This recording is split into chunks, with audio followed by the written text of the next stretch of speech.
Okay, let's unpack this. We're jumping right into something pretty interesting today, an opportunity that's already got some serious institutional eyes on it. Yeah, that's the key thing here, isn't it? We're talking about the Hey Elsa airdrop. Exactly. And the groundwork's basically done, which means, the clock's ticking if you want to get involved. Right. And it's not just hype. Hey Elsa, they've pulled in $3 million already. We're talking M31 Capital, MH Ventures, Pace. Huh.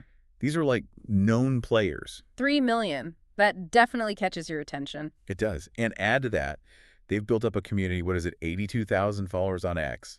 That shows some real traction. Yeah. It sort of de-risks the whole thing a bit for anyone putting time in. Makes sense. So our mission here is pretty straightforward.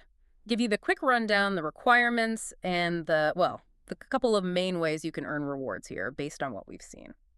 Let's start with the basics then. Getting those foundational EP points. That's their main score, right? Mm-hmm. EP points. First thing, always connect that MetaMask wallet. No surprise there. Standard procedure. Then you've got these starter quests. Pretty much the usual suspects. Follow them on X. Right. Join their Discord, do the verification, accept the invite, solve the little puzzle thingy. The Capia, yeah. Got it. And crucially, there's a swap involved.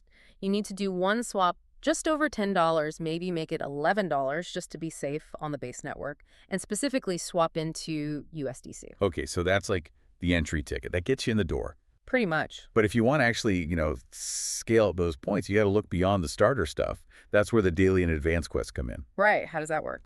Well, one main way is bridging assets. So moving tokens like, say, USDCA or ETI from Arbitrum or Ethereum over to the base network. Ah, okay. So bringing funds into their main ecosystem. Exactly. And they're pretty specific about the rewards here. If you bridge, say, $100 worth, that gets you 500 EP points. 500 points for $100? Okay, so they're rewarding value, not just like tons of tiny transactions. Precisely. Value focused. And there's a bit of a competitive side, too. You can use a referral link for extra points, and they have a leaderboard, so you can see how you stack up against others. Leaderboard, referrals, standard gamification stuff to keep people engaged. Okay. But here's where I think it gets potentially much more rewarding.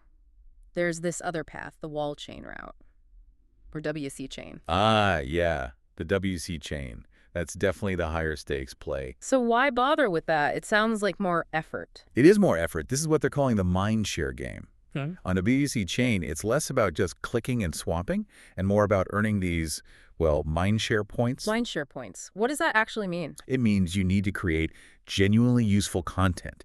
Think guides, tutorials, maybe detailed posts explaining how to farm the airdrop itself effectively. Real proof of work, essentially. Yeah, so you're contributing value back to the community, explaining the process. You got it. It's about demonstrating expertise and helping others. And the reward for that hustle. Because it sounds like work. It does justify it, potentially. The really crucial detail here is the top 500 creator, they call them quackers. Kind of funny. Whackers, though. Yeah.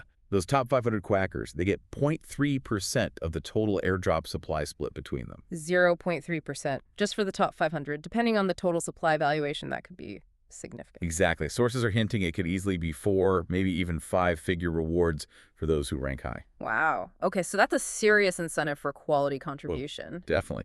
So boiling it down for everyone listening, you've got two main paths. Yep. Path 1, the basic EP points through quests, swaps, bridging, necessary foundation. Right, the baseline participation. Path 2, Yeah. the wall chain track. Yeah. Creating content, farming those mindshare points for a shot at a much bigger slice of the pie, that 0.3% pool. So you have this project, $3 million in funding already secured from VCs, but they're carving out this potentially very valuable chunk, 0.3% of the total supply, specifically for just 500 community members who put in the work creating content.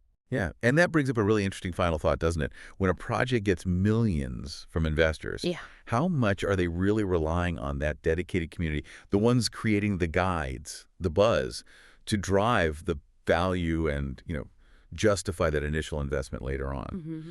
You're essentially getting rewarded, potentially very well, for doing their marketing and community building for them. It makes you think about that balance, venture capital expectations meeting grassroots, community effort and reward. Yeah. It's quite the dynamic.